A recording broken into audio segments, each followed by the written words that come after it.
दुधापेक्षा smoothie better option आहे. मला थोडं लेट कळालं, पण खरंच खूप छान पोट भरतं बाळांचं आणि बनवायला पण थोडंसं ईझी आहे. त्यामुळं मला जसं सकाळच्या गडबडीत बरं असतं.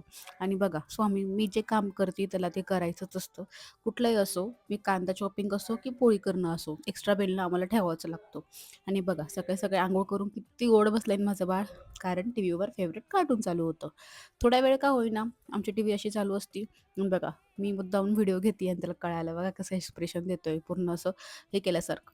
आणि त्याला अंघोळ झाल्यानंतर माझं मेन काम असतं जसं की त्याचं खाऊ बनवायचं, जे काही त्याचं बनवायचं. त्यानंतर मी जेवण करते, नंतर त्याला भरवते. नंतर तो 1 तास लावेल किंवा 2 तास लावेल.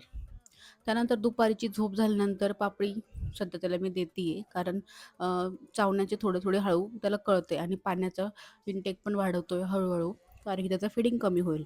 त्यानंतर आम्ही दोघांनी मस्त अशी मॅगी एन्जॉय केली. चला भेटूया उद्याच्या व्लॉगमध्ये.